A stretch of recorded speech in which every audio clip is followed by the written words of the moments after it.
It always comes to this.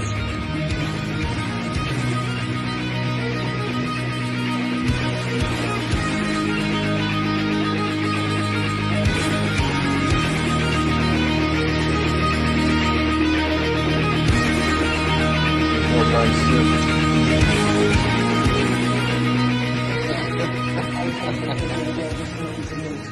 Morning guys, back again, new tattoo progress update again today. Where I last left off, I showed off, well, I didn't show off anything. I didn't have an appointment in my last video, which was the whole premise of that video.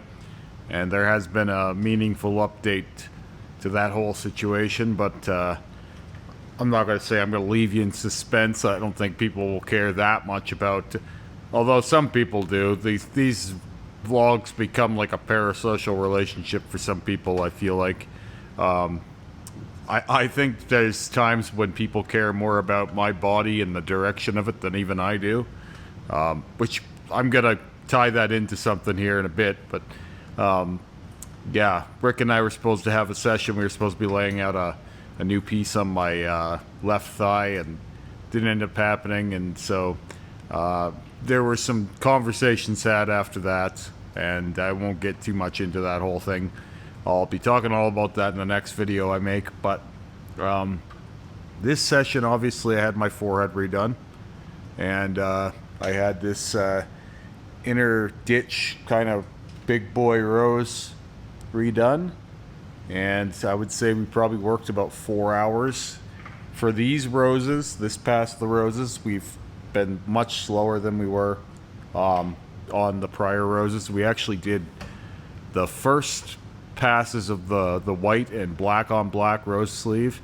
We did them one at a time, and then the second passes were, I think we did mostly all the roses in one go, and that was kind of the case for the colored roses as well. I think we did those two at a time. I think we did the hand and the forearm, and then we did the bicep and or no, we did the bicep and the hand, and we did the ditch and the forearm or something like that. So we did the color passes on those two at a time, and that may have been a contributing factor to why they were a little more opaque. They were covering white and black, so the color density wasn't as strong as say it would have been, obviously over negative, but had we just done them straight over black. This is still a point of contention. People think that if you color it white, it will be easier to cover with color, but what ends up happening is the white is actually kind of harder to cover than the black, and so the white eats away some of the color density, and we get a paler result rather than a brighter result like you might think. It maybe is a little brighter, but it's certainly a lot paler. So, for example, your reds will go kind of pinky. Your purples, since they're not super dense anyway, they kind of have like this kind of off gray purple look to them. They don't go in true to the color that you're using. So then that doesn't mean anything like long term. If you want to do layers, it doesn't really matter, but it's certainly not a benefit. It's a different path. I don't necessarily recommend it. I always recommend going straight in with the colors you want. With that said, the forehead in particular, we did, this is now the fourth pass of red on black, and we did the blue again. And while we were there, we lined out everything that was going on in the center because it had become pretty messy. Some of the top layer is still stained, so this morning it looks better than it did yesterday. Foreheads tend to bleed a lot, so especially when you're doing multiple colors and you know, lines and all this shit. The lightest color is gonna look pretty fucking bloody, and some of the red was staining some of the blue yesterday for the video that we did, and that was irritating Terry. But like, we've been through this enough to know now that the old superstition of don't wipe your darker color into your lighter color, that's largely just for the photo. Like, you got to get that ink in there pretty fucking deep. Whatever's sitting on the surface doesn't really do much to whatever's underneath of it.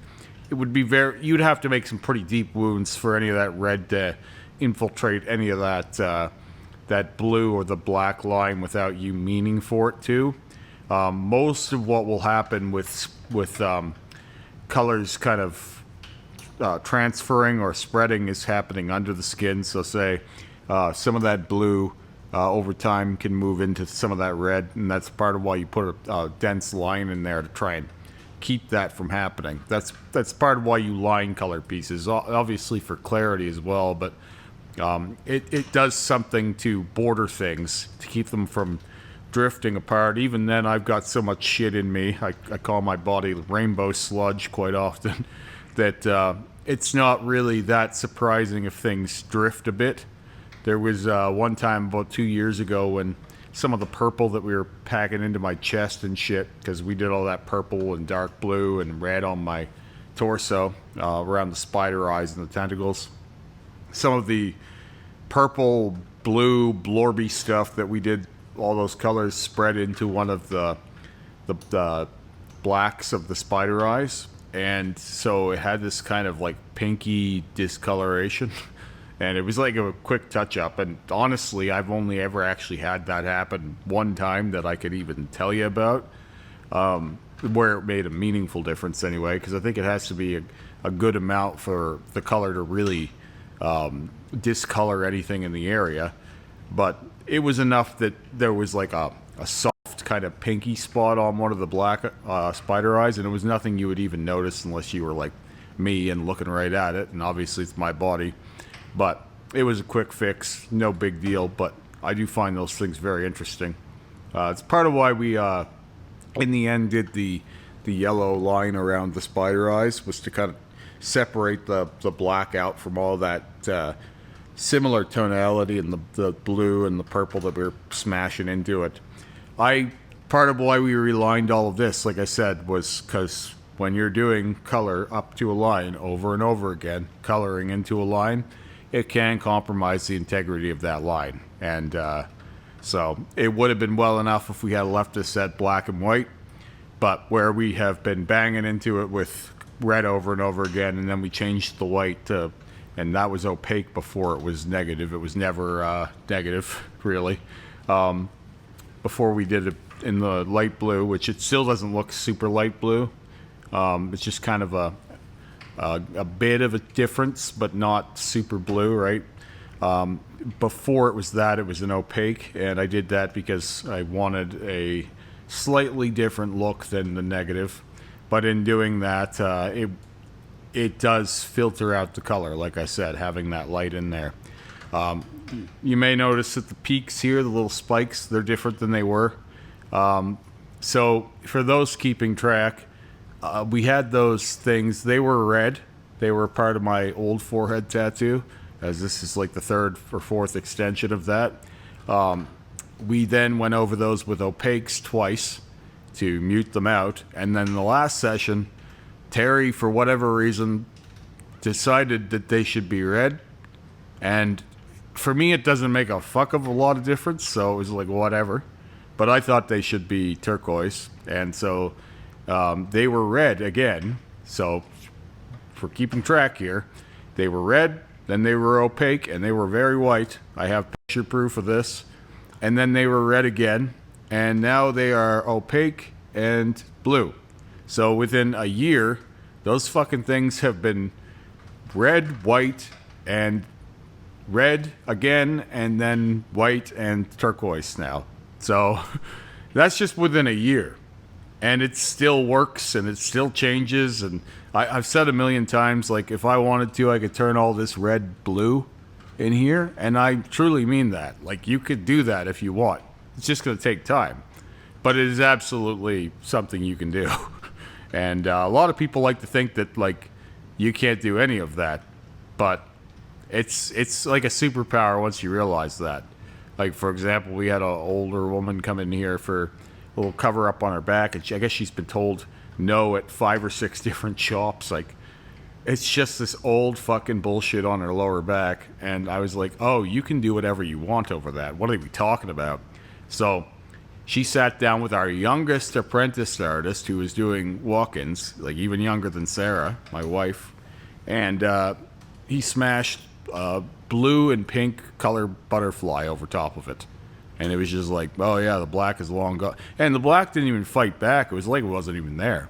And she said it was 30 years old. I looked at it and I went, oh, okay, there's no ink in that. There's like maybe 10% of the black in there. It's just that if you put a black line in any negative space, you will see that black, no matter how dense it is. I've said this before, but like, just because it shows that it's black doesn't mean there's that much in there. And part of the reason why this is now 4 passes of red, and I'll get back into that in a second. It's because that black was just done a little over a year ago, and so there's still so much black in the mix, right? And you fast forward a year from then, if we had left it, it would have appeared almost the same. It would have almost been as dark, but I'm telling you, there isn't as much ink in there. Time takes and breaks down some of the ink that's in there, so it would have been easier to cover, and we probably would have only needed to do a few passes if we had waited. But yeah, so yeah, like I said, her back took that color incredibly easily because there's probably nothing in there. So realistically, even if it looks black, it doesn't mean that there's really that much ink in there anymore. Which will bring me into my next point. I did want to talk about my legs briefly, so I'll get this thing up here. Okay, so not a whole lot to say down here, but a little bit to go. So this is fully peeled now, and as I said last time, this green healed exactly as it looked fresh. And yeah, I'm pretty sure I mentioned this, but when this was going in, it looked the same as it does healed on this tattoo, same color, gamma green. And yeah, it takes there's no discrepancy in the fresh versus healed on that one, like absolutely zero. You can see here that the pink, as I said, is a bit of a softer pink, even when healed, than the pink that Sarah used in this one. This is, what the hell was this? Fuchsia, and then this is Saigon pink from Fusion, and this is Fuchsia. So just a softer pink, but held up just the same. Same blue, that royal blue, done by 2 different artists. Goes in the same. And both are at different skill levels. Alex has been tattooing for longer than Sarah. Sarah's only been just north of a year now. But I mean, both of these healed great, and it is less of a story of how good these girls are at tattooing, not to take away from either of them, and more about kind of the point I was just making. These legs were fucking pitch black. And they're still pretty black. Obviously, they have the trouble spots. I've got, the scuffed knee. That's got that kind of dry, callousy look to it, like my elbows do. But my legs were pretty fucking black, and they're still pretty decently black. It's just that they haven't been touched in about 6 years. And so, even though they present very black, that's mostly because I'm very pale. And time has taken away a lot of the density. So when you do even first passes, you get a very striking result. Whereas my forehead, there's a lot more black in that. So being that it's a lot newer black, it's taking more passes to cover. It's still coverable, as I showed off with my head blackout, which we did, in 3 weeks we started covering that with color and white, when Terry was at a lower skill level even. So it's just to say that the longer you leave things settle, the easier they will be to cover. But there's no surprise that this went as well as it did. I'm not shocked at all. And it won't change much. The black isn't coming back. Truth be told, there isn't as much black in there as it ever looked like. At one point there was, but that's just because I'm very pale. That's part of why color shows through me in general. My skin is not actually black. It's just the ink that's under it. I have some darker skinned folks that ask me that question. How come you can get bright colors over your blackout, but artists tell me all the time they can't do this? And the sad answer is that no matter how much black ink you put under my skin is still very fair. And the ink that we wear on our skin, it's always just showing through your skin tone. So whatever that is becomes the surface for the ink you're putting under it. Now there still are ways to obviously get colored I've seen artists do bright color over darker skin, but the method is a bit different. But yeah, I wanted to show this off today because I probably won't be showing off my legs for a few weeks again. But this won't look any different next time, other than he'll be a little hairier than he is now. He's already starting to get a little hairy. But I got pretty light hair on my legs. But no surprises there. Obviously this will be getting more detail next time we work on it. But other than that, that's about it. So I think that pretty much did the job for that one. Getting better at taking videos of my legs, thankfully. When I posted that tattoo to my Instagram, I've been posting my leg tattoos as they happen. The rest of my stuff is like, I think it's like 7 months behind on my Instagram. So for the people who only follow me on there, they're well behind what's actually going on. Not that I care, it just is what it is. That platform is a fucking content whore, so you gotta keep well ahead of the game on there. When I posted that on my Instagram, I had some comments like, "Oh, how did it heal though?" And it's like, I think maybe it's because my face isn't in there anymore, or in my leg tattoo videos, and so people don't make the immediate connection as to who they're talking to. But there's no one out there that showed you this more than I have, how this stuff heals. I tell you every bit of it. And I just said to the guy, I was like, dude, there's literally a fucking healed color on black tattoo in this goddamn video. It's the fucking Mr. Hanky on my leg is photobombing that fucking tattoo. And it's like vibrant as fuck. And you could be mistaken for not understanding that that's even color on black. But as I told you, I don't think that we've ever really known this, but just because something looks a color in your skin doesn't mean there's much of that color in your skin. It's just not the way that it is. It's like I said, because I'm very fair, you draw a black line on me, it's going to look pretty black. Like next to, especially on the parts of my face here, like look how black these bats are, right? But they're probably, even though they present super dark, they're probably not even as densely packed as they were. Time will start taking ink away fairly quick, and then I think it's a very, very slow decline past a certain point. So I think like you lose quite a bit of the initial density of the ink over the first couple years, and then whatever's in there, and this is part of why it's hard to remove a tattoo, whatever's in there, whatever 50-60% that you keep, it's impossible to know exactly what the math is on it. But that stuff takes forever to come out, and it stays in your system for generally most of your life. And so you'll lose the fresh look of a tattoo fairly quick, but then you'll have the look of the tattoo mostly forever. That's why some people would say, oh, well, black never stays black, it goes kind of blue or green, which old inks were made with more of those colored pigments. But what they were really trying to say, but didn't have the language to say, was that the ink will thin out and then it will not appear as dark. And that is the case, and that's why all of this works. And I'm not open to debate on that subject anymore. I've heard some counter arguments to that, and they're nonsense. And you can say, oh, it's all anecdotal, Remy, but I do laser removal too.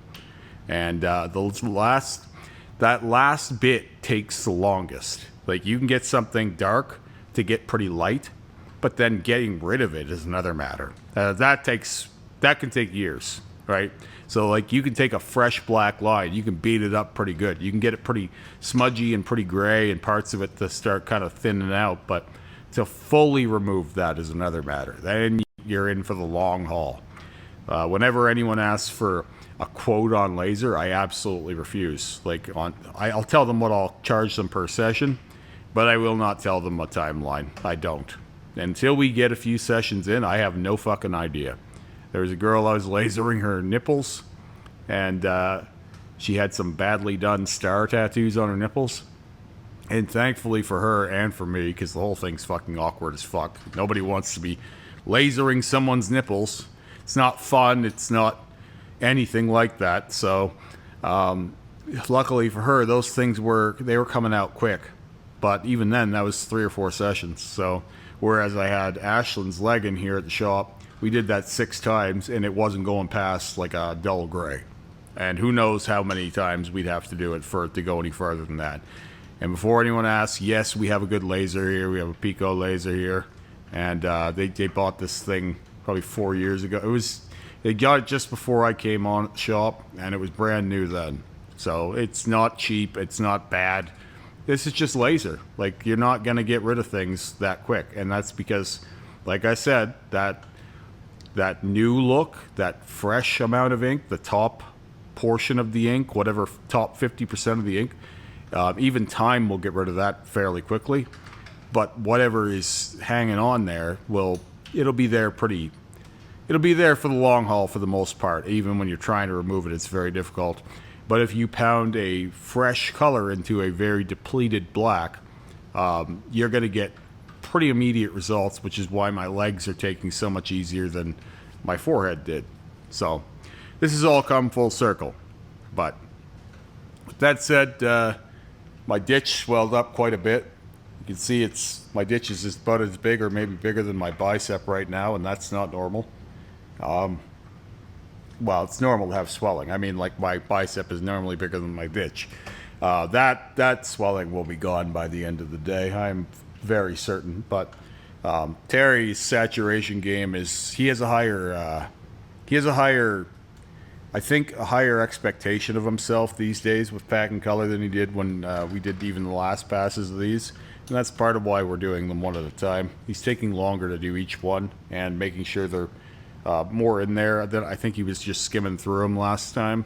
And so that's, I think, part of what's contributing to the overall density of the color. Also, it's just a matter of fact that Terry's still a very young artist in this. Like, he's been doing this professionally now for around 5 years. But in each year that we've been working together, he's been making monumental gains, and especially because I've been pushing him with color saturation all the time, and he's taken on more of these projects because of it. He has people traveling to do these kinds of things all the time.